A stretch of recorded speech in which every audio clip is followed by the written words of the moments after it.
The girl stood on the rooftop of the apartment block with a book in her hands and a cat clinging to her sweater with careful claws. Her dreams mocked the shabby walls of her home. She didn't yet know she would one day write stories the whole world would read. A sudden gust nearly tore the pages from her hands. She gripped the book tighter, pressing the cat closer to her chest. Below, a commotion rose from the alley, neighbors shouting at each other again over unpaid bills. She turned her gaze away, fixing it on the far horizon where the skyline shimmered. Inside, her mother was yelling at the landlord. Another rent notice. The girl climbed down the rusted ladder, tucking the cat under her arm. She slipped into the cramped kitchen, dropped the book on the table, and began sorting the stack of returned envelopes from publishers. All rejections. She stuffed them into a shoebox without reading them twice. The cat leapt onto the table, pawing one letter onto the floor. She bent to pick it up and froze. This one wasn't a rejection. It was an invitation, to a small literary contest in another city. No promises, no guarantees, but a door, however narrow, had opened. She spent the evening drafting a short story by candlelight while her mother muttered about unpaid utilities. The words poured faster than she could write them, drawn from years of silent observation and daydreaming. The cat slept at her feet, tail twitching. By morning, she'd filled every scrap of paper she could find. The contest required printed submissions, but they didn't own a printer. She borrowed coins from her mother's change jar and ran 3 blocks to the copy shop, only to find it closed, permanently. A man smoking outside suggested another shop across town. The bus fare was more than she had, so she walked, clutching the envelope, her shoes splitting at the seams. When she finally reached the shop, the clerk eyed the crumpled pages but printed them without a word. She mailed the envelope from the post office next door, watching it slide into the slot. It felt like throwing a message into the ocean. That night, a storm pounded the roof. Rain leaked through the window frame onto her bed, soaking the cat's tail. She moved to the kitchen floor, lying beside him, staring at the ceiling. Somewhere out there, her words were on their way to strangers who might laugh at them, or ignore them completely. But she'd sent them. And that was something. 3 weeks passed with no word. The shoebox of rejection letters grew heavier, though she never opened it again. The cat's paw had healed from a scrape, but her own hope felt frayed. She spent afternoons on the rooftop, reading by the last warmth of autumn, waiting for something, anything. Then, one gray morning, she found an unfamiliar envelope on the doormat. No return address, just her name scrawled in hurried ink. She tore it open and froze. Inside was her story, creased, coffee-stained, and a note, "Found this in the trash behind the post office. Don't waste words like these." There was no signature. Her chest tightened. Had her contest entry never even been sent? She rushed to the post office, demanding answers. The clerk shrugged. "We clear bins every night. Sometimes envelopes fall." Back home, she stared at the rescued pages. Someone had read them, enough to return them, but who? And why not keep them? That night, she rewrote the story, sharper this time, with the urgency of someone who knew chances could vanish without warning. But the contest deadline had passed. The next day, while buying cat food at the market, she overheard a woman arguing over printing fees at the back stall. The woman worked for a small independent magazine, poorly paid, perpetually late to print, but still in circulation. On impulse, the girl approached her. "Do you take submissions?" The woman sighed. "If they're worth the paper." She handed over the rewritten story without expecting much. The woman tucked it under her arm and left without a word. 2 nights later, a knock at the door startled her. The woman stood there, rain dripping from her hair, the cat meowing at her ankles. "We want to publish it," she said simply. "But there's no payment, just a byline." Her mother muttered about wasting time for nothing, but the girl didn't care. Seeing her name in print, even without money, meant she wasn't invisible. When the issue came out, the story was buried near the back, surrounded by ads for cheap repairs and pawnshops. But in the following week, 3 letters arrived, real readers, strangers, thanking her for writing something that felt like their lives. For the first time, she realized she could reach people beyond the rooftop, beyond the crumbling walls. She didn't know that this small magazine piece would set in motion events far bigger than she could imagine, or that with every new door opening, another would slam shut even harder. The letters from strangers stayed tucked under her pillow, read and reread until the paper softened. They were proof she wasn't shouting into a void. But proof didn't pay rent. The landlord had already posted a final warning. One cold evening, as she carried the cat up to the roof, she spotted a figure leaning against the railing. A tall man in a dark coat, smoking. He turned at the sound of her steps. "You wrote The Window Across the Street," he said, naming her story. She froze. "How do you know that?" "I work for a publishing house. Small, but real. Someone left a copy of that magazine in our office. I read your piece." He flicked the cigarette over the edge. "You have raw talent. Ever thought about a book?" The word book felt like a punch to the ribs. She'd thought about it endlessly, scribbling fragments in old notebooks, but never believed anyone would care. "I can't promise success," he said.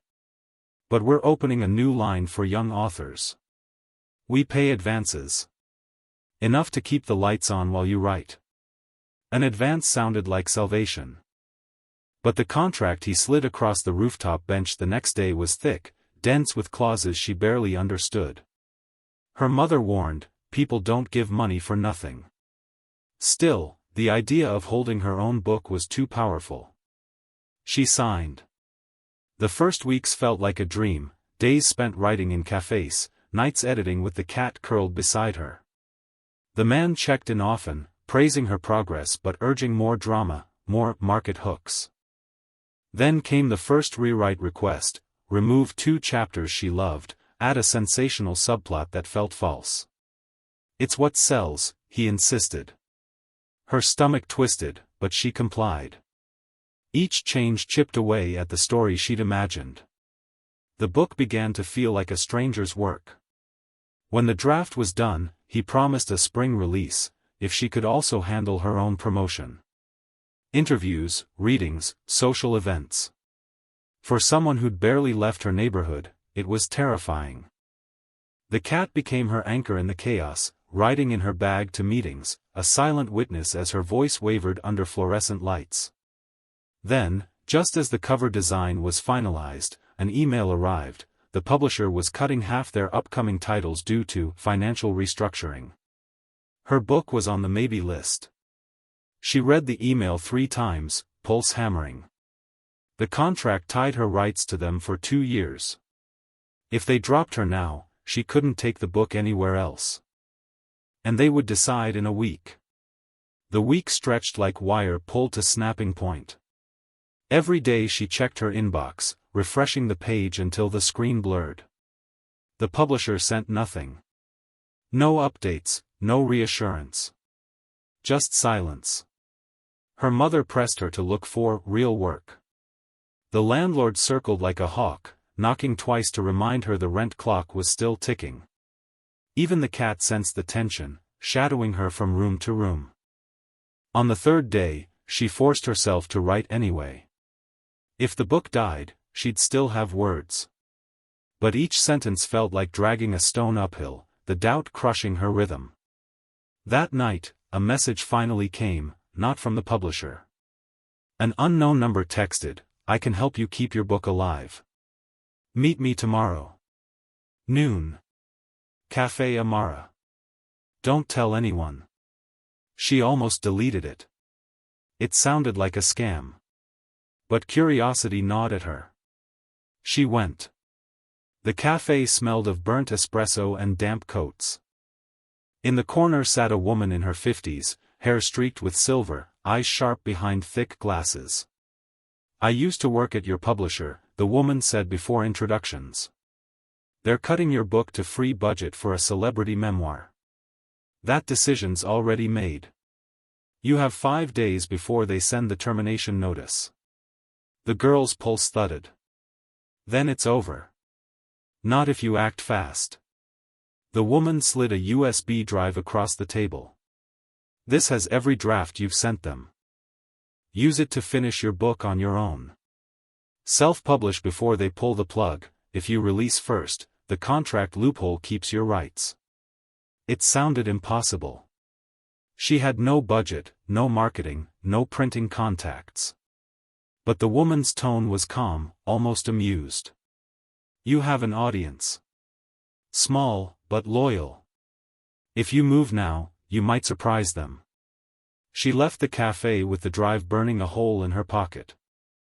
That night, she typed until her fingers ached, patching the chapters back to how she wanted them. On day 5, just before dawn, the cat curled at her feet, she stared at the final line of her story. Her story. She had 3 hours to upload it to the online platform before the publisher's office opened. But her internet connection, already unreliable, flickered and died. She grabbed her bag, the cat jumping in as if sensing the urgency, and bolted for the nearest 24-hour print shop with Wi-Fi. Halfway there, rain started. And so did the phone calls, from the publisher. The first call she ignored, sprinting through the rain. The second came as she ducked under the shop's awning. The third wouldn't stop buzzing in her pocket. She finally answered, breathless. Where are you? It was the editor, the man from the rooftop. His voice was tight, urgent. We've decided to keep your book. Full release. The board voted last night. Her heartbeat staggered. Then why are you calling? Because I need you to sign an amended contract today. It includes a non-compete clause, no releasing work anywhere else before our launch. I'll email it now. She glanced through the shop's glass door at the glowing computer screens inside. The USB in her hand felt suddenly heavier. If she signed, the book would exist, eventually, but gutted of her original chapters. If she refused, she'd risk everything on an untested self-publish, against their lawyers. The email arrived before she spoke. The subject line read, urgent, sign before noon. She walked inside, shaking rain from her hair, the cat hopping onto the counter. The shop clerk eyed it but said nothing. She plugged in the USB, the screen filling with her manuscript. The cursor blinked, as if daring her to choose. Upload to the platform now, or open the contract and trade her version for theirs. The editor called again. You there? I'm thinking. You don't have time to think. She opened 2 browser tabs, one for the upload form, one for the contract. Her fingers hovered over the trackpad. The cat nudged her arm, meowing sharply, breaking her frozen trance. She started the upload. Halfway through, the progress bar stalled at 47%. The Wi-Fi dropped. The clerk muttered about a storm knocking the signal out. She bolted to another shop 3 blocks away, rain soaking through her sweater. The upload resumed, 60%, 75%, 99%, and froze again. Her phone buzzed with a new message, not from the editor but from the silver-haired woman. If they call again, don't answer. You're close. She hit refresh. The bar leapt to 100%. The confirmation page appeared. But before relief could sink in, the lights in the shop flickered and died. Outside, sirens wailed, not police, but fire. Smoke was rising 2 streets over, in the direction of her building. Her stomach dropped. The cat stared at her from the counter, tail flicking. The book was live, but what waited at home might erase everything else. She ran toward the smoke, the cat pressed against her chest under the sweater. Sirens grew louder, flashing red against wet pavement. By the time she reached her street, 2 fire trucks blocked the way. Neighbors stood in clusters, shouting over the roar of hoses. Her building was the one burning. Flames licked from the third floor, black smoke pouring from shattered windows. Her apartment was on the fourth. She pushed toward the entrance, but a firefighter stopped her with a firm grip. "No one inside," he said. "We evacuated everyone. My things, my notes, letters." He shook his head. "Not worth your life." She stood there, rain mingling with the heat from the fire, watching the years she'd hoarded in paper form turn to smoke. The shoebox of rejections. The handwritten drafts. All gone. But the book was online now. That thought was the only anchor keeping her from collapsing. The cat shifted in her arms, ears flat, eyes wide at the chaos. Someone from the crowd called her name. She turned to see the silver-haired woman striding toward her, coat soaked, hair plastered to her face. "They'll use this," the woman said without preamble. "The publisher will spin the fire into a pity angle, then claim they were the ones who saved your career. You need to get ahead of them." "How?" Her voice cracked. "Tell your story first. Post about the fire, about what you lost, but end with the book link. Let people rally before the company claims the narrative." Her hands shook as she pulled out her phone. The battery was low, the signal weak, but she typed, "Lost my home tonight. Lost years of words. But one survived, it's live now." She added the link. By the time she hit post, the first comments appeared. Then shares. Then orders. The numbers climbed faster than she could refresh. But so did the messages from the publisher, emails, calls, even a text from the editor, "We can still control this. Call me." She didn't answer. Instead, she followed the woman away from the crowd, toward a narrow side street. "Where are we going?" "Somewhere they can't reach you," the woman said.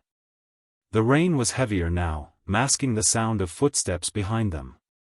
She glanced back, someone was following. The footsteps quickened when they turned the corner. The silver-haired woman slowed, her eyes narrowing. "Keep walking," she murmured. The man behind them closed the distance, tall, in a hooded jacket, face shadowed. "You think you can just walk away from this?"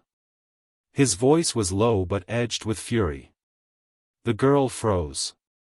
She recognized it instantly, the editor. He stepped closer, rain dripping from his hood. "That upload was a breach. We have lawyers. You think some sob story online will save you?" The woman positioned herself between them. "She owns her work now. You know the loophole holds." "Not when she's in breach of other clauses," he snapped. "Public statements that damage our brand, grounds for action." The girl clutched the cat tighter, its claws digging into her sweater. "You can't threaten me into taking it down." He smirked. "Maybe not. But we can bury it so deep no one sees it." The woman's hand went into her coat pocket. "You have two choices," she said evenly. "Walk away, or we make your texts and calls public. I've got copies." His jaw clenched. For a moment, the only sound was the rain hitting the pavement. Then he turned sharply and vanished into the alley. The woman exhaled. That bought time. Not safety. They ducked into a dimly lit hostel, paying cash for a small room. The girl sat on the bed, trembling as the cat curled beside her. She checked her phone, orders for the book had doubled overnight, comments pouring in from readers she'd never met. But alongside the praise were warnings. People claiming the publisher was already contacting stores to block any print editions of her book. "We'll need a printer outside their reach," the woman said, scanning a list of contacts. "Somewhere independent, maybe overseas. But it means moving fast." "How fast?" "Days. Maybe hours if they push hard." The girl stared at the glowing screen, at the flood of messages. She'd fought too hard to watch it vanish now.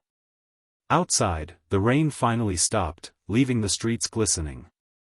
But in the silence, she heard it again, footsteps in the hallway.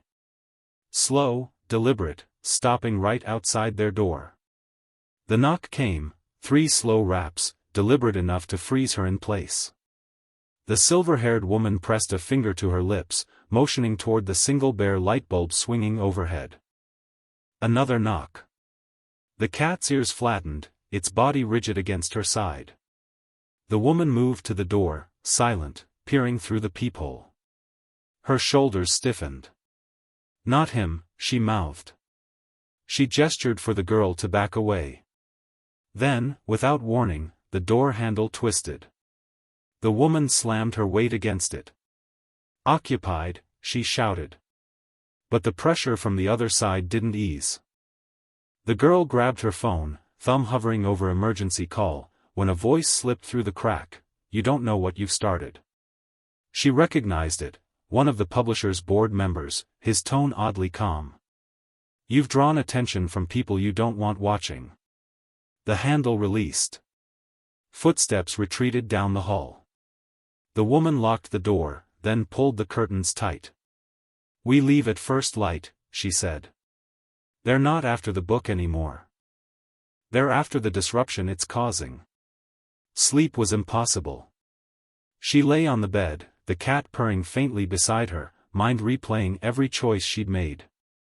Orders for the book kept spiking online, hashtags trending in languages she couldn't read.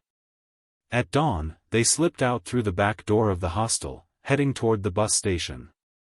The woman had arranged for a contact to meet them 2 towns over, a printer who worked entirely offline. But halfway to the station, they spotted a black car idling by the curb. The windows were tinted, the engine humming. The woman gripped her arm. "Don't look. Keep walking." The car rolled forward, matching their pace. Then the back window slid down. A man inside held up a single copy of her book, printed, bound, but with a completely different title and her name missing. "Thought you'd like to see the future," he called out. "It's already ours." The car pulled away, leaving her staring after it, heart pounding. The sight of the stolen book burned into her mind. Same cover art style, same layout, but stripped of her name, her voice. It was the clearest message yet, they weren't trying to stop her anymore. They were going to erase her. At the bus station, the woman's contact, a wiry man with ink-stained fingers, met them without introductions. "No names," he said. "Follow me." They boarded an old delivery van, curtains drawn over the windows. Inside, the smell of paper and glue filled the air. Stacks of books lined the walls, all printed without digital trace.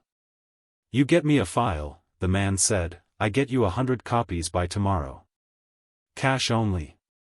No questions." She handed him the USB, heart thudding. "Can you ship them?" He grinned without warmth. "Anywhere you want. But once they're out, you'll have no way to hide." The woman leaned close. "This is the point of no return." She nodded. "We passed that already." Through the day and into the night, the presses roared. By dawn, boxes of her book, her version, were stacked and ready. The first shipment left in an unmarked van. The second she loaded herself, the cat perched atop the stack like a sentinel. But before the van doors closed, headlights flared in the distance. The black car was back. The woman shoved the last box inside. "Go," she yelled to the driver. The van tore away, tires screeching. The car followed.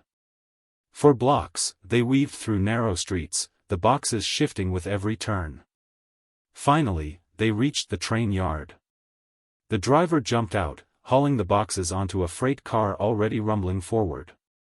She climbed aboard, the cat clinging to her shoulder, the woman pushing her from behind. The black car screeched to a stop on the gravel, men spilling out, shouting. But the train was picking up speed. She stood at the open door, wind tearing at her hair, watching the figures shrink into the distance. Her book, her words, were on their way, scattered across rails she couldn't follow, to readers she'd never meet. The woman beside her smiled faintly. They can't stop what's already moving. But as the horizon swallowed the last of the city, she knew the fight wasn't over. The book might reach the world, but so would the people determined to erase her. And somewhere, in some office, the stolen version with her name missing was still being printed. The train roared on, carrying both victory and the shadow of another battle yet to come.